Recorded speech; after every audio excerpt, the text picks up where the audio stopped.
나의 경쟁자는 오로지 어제의 나뿐이다.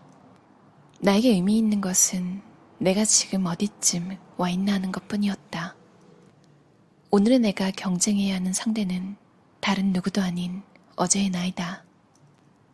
어제의 나보다 오늘의 내가 더 행복하고 더 지혜로워지면 그걸로 충분히 기쁜 일이 아닐까?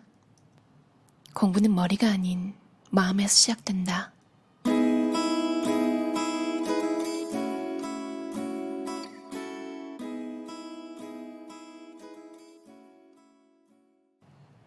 책은 내가 직접 가볼 수 없는 곳으로 나를 데려가 주었고, 내가 직접 만날 수 없는 사람과 이야기를 나누게 해주었다.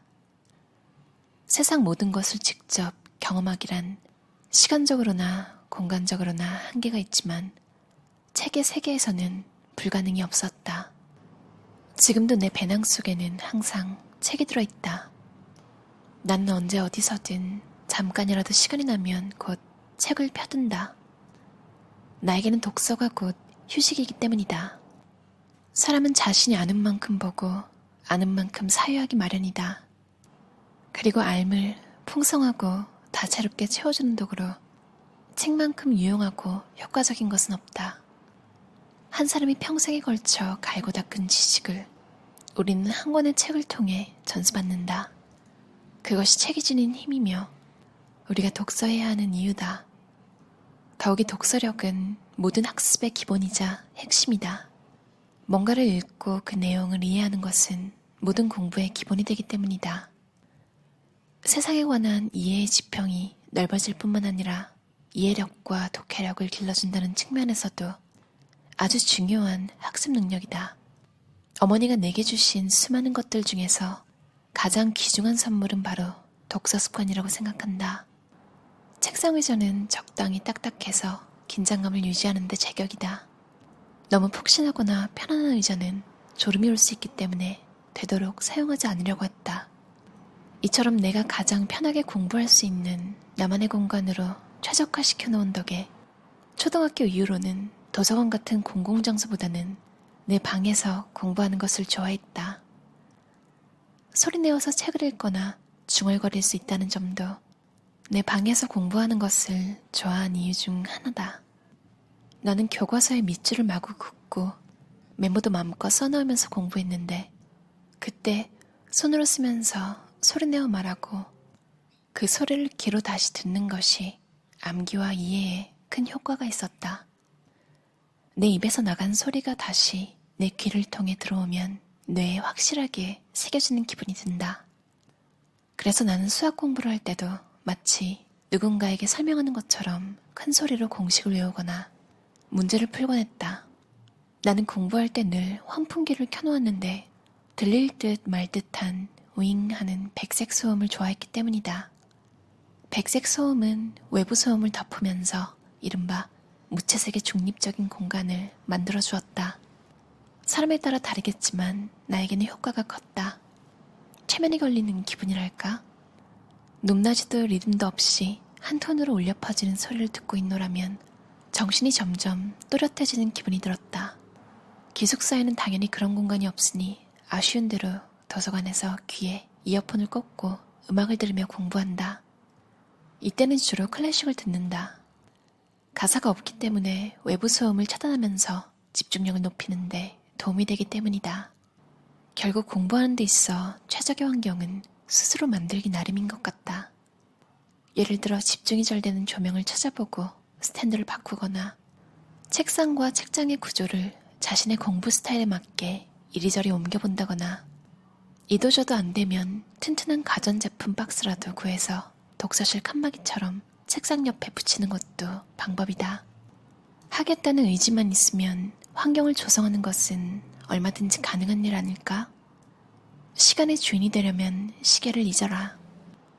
나의 경우 시계가 있으면 계속 시간을 의식하게 되는 것이 문제였다. 가령 새벽 2시쯤이 되면 사실 아직 그다지 피곤하지 않은데도 시간이 이쯤 되었으니까 나는 이만큼 피곤하겠지? 그러니까 이제 그만해도 좋아 라고 생각하게 된다. 시계 때문에 내가 나에게 의도하지 않은 한계를 지어버리는 것이다. 진정한 시간 관리는 시간에 휘둘리는 게 아니라 내가 시간의 주인이 되는 것이다. 시간에 쫓기거나 초조해하는 게 아니라 내가 쓰고 싶은 만큼 마음껏 쓰는 것이 진정한 시간 관리가 아닐까? 시간을 관리하고 시간의 주인이 된다는 것은 그 시간을 의미 있게 충실히 사용하는 것이라고 생각한다. 중고등학교 때나 지금이나 내게 시간은 늘 절대적으로 부족하다. 사람은 늘 시간과 싸운다. 하고 싶은 일도 많고 해야 할 일도 많은데 시간은 한정되어 있기 때문이다. 10년, 아니 20년이 지나도 마찬가지일 것 같다. 하지만 초조해하며 시간을 끌려다니기보다는 내가 가진 1분 1초를 소중하게 쓰면서 시간의 주인이 되어보려고 한다. 누군가 나에게 만점의 비결을 묻는다면 첫째로 체력 관리를 꼽을 것이다. 사실 가장 기본적이고 당연한 사항인데 의외로 많은 친구들이 컨디션 조절을 못해서 시험을 망친다. 두 번째 비결을 꼽자면 자기 확신이다. 우선 시험에 대한 부담감을 떨쳐내는 것이 관건이다. 사실 시험을 좋아하는 사람이 어디 있겠는가? 하지만 이렇게 생각해보면 어떨까? 시험이라는 것이 1등부터 꼴등까지 줄을 세우기 위한 것이 아니라 내 진짜 실력을 측정하기 위한 것이라고 생각해본다면 시험의 진정한 의미는 내가 여기까지 왔구나 하는 확인과 이건 몰랐던 거고 저건 아는 거구나. 앞으로 이러이러한 것을 더 열심히 공부해야지 하고 나아갈 방향을 되짚는 데 있는 것 같다. 일단 자신을 굳게 믿고 잘할 수 있다는 확신을 품어야 몸과 마음이 편안해지고 시험 직전에 하는 총정리 복습도 효율적으로 할 수 있다. 마지막 세 번째는 한 포인트에만 집중하기다. 내가 가장 중요한 비결로 꼽는 것이기도 하다. 나는 테니스 시합을 하면서 지금 이 순간의 포인트에만 집중하는 법을 연습했다. 그 게임을 이기는 것이나 그 세트를 이기는 것처럼 너무 큰 것만 생각하다 보면 정작 이번 포인트를 따는데 집중하기가 어렵다. 공을 받아넘기는 그 순간에는 그 포인트만을 생각해야 하는 것이다. 지금 이 순간 이번 포인트 딱 하나를 잡는 데만 집중하면 게임을 더욱 순조롭게 풀어나갈 수 있다. 방금 푼 문제를 몰라서 대충 찍었거나 이전 시간에 시험을 망쳤더라도 그런 것은 얼른 마음속에서 털어버려야 이후 문제들을 집중해서 풀 수 있다. 그래야 실수하지 않고 차분하게 내가 가진 실력을 모두 발휘할 수 있는 것이다. 길게 보고 멀리 봤을 때 무엇이 나에게 더 크고 깊은 행복을 가져다 줄지 현명하게 판단해야 한다. 스스로 만들어낸 지식은 끝까지 기억된다. 학교에서 가르쳐주는 것은 생각을 하는 기본적인 방법과 기술이고 그것을 이용해서 스스로 답을 찾아내는 연습을 하는 게 공부다. 많은 책을 읽고 외워서 재료를 많이 확보하는 것도 중요하지만 진짜 필요한 것은 문제가 주어졌을 때 남의 도움 없이 스스로 해결하는 능력을 키우는 일이다. 단어라는 것은 실제로 활용을 해봐야 확실히 외워지는데 나 같은 경우는 작문과 스피치에 활용해서 암기했더니 효과가 좋았다. 생전 처음 보는 단어의 경우 스피치를 할 때 발음이 틀릴 수도 있다. 사람들이 뭐라고 하면서 웃을 수도 있지만 잠깐 창피하더라도 최소한 그 단어는 그 창피함 때문이라도 더 오래 기억하게 된다. 잊지 말자. 창피함은 1초지만 무식함은 영원하다. 나는 많은 단어를 공부하고 써보려고 했다. 그래서 시험과 상관없는 책도 많이 읽었다. 학원 선생님에게 배우는 것이 효과적인 경우도 있는데 그 이유는 그분들이 무슨 대단한 비밀을 가지고 있어서라기보다는 우리가 질문을 할 수 있어서다. 질문과 답이 오가고 이야기를 나누면서 내 지식이 더욱 견고해지는 것이다. 누군가와 이야기를 나누고 질문하고 또 푸는 법을 설명해 준다면 당연히 효과가 배가 된다. 100번의 복습보다 한 번의 예습. 길을 쓰고 5시에 일어나서 반드시 1시간 예습을 한 후에 집을 나섰다. 왜 그렇게 길을 쓰고 예습을 했냐 하면 그 모든 고통을 보상해주는 예습의 효과 때문이다. 새롭고 낯선 것, 정체가 파악되지 않는 것은 우리를 두렵고 긴장케 하기 마련이다. 이건 모든 사람의 본능적인 반응이다. 한 번도 가본 적 없는 곳, 한 번도 만난 적 없는 사람은 늘 우리를 긴장케 하지 않는가? 공부 역시 마찬가지다. 그런데 예습을 하면 새로운 것에 대한 두려움이 사라진다. 내 생각에는 그런 두려움만 없어져도 모르는 것을 아는 것으로 만들 때 만나는 진입장벽이 확실히 낮아지는 것 같다. 생전 듣도 보도 못한 새로운 지식을 선생님을 통해 처음 접하는 것과 그 전에 한 번이라도 들춰보고 다시 접하는 것은 이해나 암기 측면에 있어서 굉장한 차이가 있다. 더욱이 예습을 하다 보면 내가 무엇을 알고 무엇을 모르는지 파악할 수 있기 때문에 수업 시간에 집중해서 공부할 부분이 명확해진다. 그런 의미에서 예습은 가장 적극적인 형태의 공부라고 할 수 있다. 당연한 사실이지만 우리는 알기 위해 공부하고 모르는 것은 잘못이 아니다. 오히려 모르는 것이 당연한 일 아닌가? 아직 배우지 않았으니 말이다. 그래서 예습이 필요한 것이다. 공부뿐만 아니라 무슨 일이든 새로 시작하기 전에 어느 정도 정보를 파악해두면 보다 수월하게 적응할 수 있다고 생각한다. 나는 지금도 새로운 일을 앞두면 미리 준비하는 데 신경을 많이 쓰는 스타일이다. 집중력이 필요한 과목은 오전에 공부한다. 주말은 일주일치 공부를 총정리하는 날로 활용한다. 나의 경우는 지루한 것을 잘 못 참고 같은 장소에 너무 오래 있는 것도 별로 좋아하지 않는다. 그래서 나만의 공부법을 개발해낸 것이 일명 왔다리 갔다리 공부법이다. 장소와 집중을 대상에 계속해서 변화를 준 것이다. 몸소 경험해 볼 수 있는 일이라면 어떤 일이든 다 가치가 있다고 생각한다. 그것을 경험이 아니라 탐험이라고 불러도 좋다. 탐험가는 자신의 직감을 믿고 자신이 느끼는 것이 진실이라는 사실을 안다. 나 역시 직감을 믿고 따라가길 좋아해서 연극을 하고 싶으면 연극팀을 찾아가고 노래를 하고 싶으면 아카펠라 팀을 찾아간다. 망설일 이유가 없다.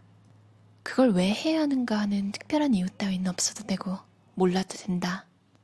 하고 싶다는 자신의 느낌을 믿고 따르지 않으면 아무런 결정을 내릴 수 없고 그러면 탐험도 계속할 수가 없다. 마음이 하는 얘기를 믿고 따르는 것, 삶이라는 탐험을 계속해서 신나게 해내는 방법은 그것밖에 없는 것 같다. 나는 항상 어떤 것이 나를 기분 좋게 하고 어떤 것이 기분 나쁘게 할까를 생각한다. 무엇이 나에게 행복을 줄 수 있는지를 판단하는 것이 중요하다는 말이다. 그리고 자신을 불행하게 만드는 것이 있다면 그것을 바꾸면 된다고 생각하며 살아왔다. 내가 세상에서 제일 부러워하는 사람은 자기가 하고 싶은 일이 무엇인지 발견하고 그 일에 대해서 이해하고 있는 사람들이다. 내가 좋아하는 말은 가능성에 깃들어 살라는 말인데 이 말처럼 조금이라도 가능성이 보인다면 무엇이든지 시도해야 한다고 생각한다. 새로운 사람을 만나거나 새로운 것을 배우고 새로운 경험을 해볼 수 있는 모든 기회를 잡으라는 말이다. 칭찬이나 격려는 일종의 조미료와 같아서 맛이나 향 따위를 먹기 좋게 바꿔줄 수는 있지만 그 음식의 본질을 바꿀 수는 없다. 나는 다른 사람들이 나를 어떻게 보든 내 기준에 따라 묵묵히 나의 길을 걸어왔고 앞으로도 그럴 생각이다. 자신감이 생기는 지점은 새로운 일에 대한 도전이 생각보다 어렵지 않다는 사실을 스스로 깨닫게 되면서부터라고 생각한다. 우리는 그저 살려고 태어난 것이 아니다. 의미 있는 인생을 만들려고 태어난 것이다. 헬리스 브리지스, 미국의 저술가. 어떠셨나요? 무려 10년 전에 나왔던 책인데요. 저 너무 깜짝 놀랐어요. 이영진 저자가 대학생 때 쓴 책인데요. 저는 자기계발서 같은 걸 여러 개를 다 읽었잖아요. 그걸 알고 이 책을 보니까 너무 대단해 보이는 거예요. 10년 후에도 읽히는 책이잖아요.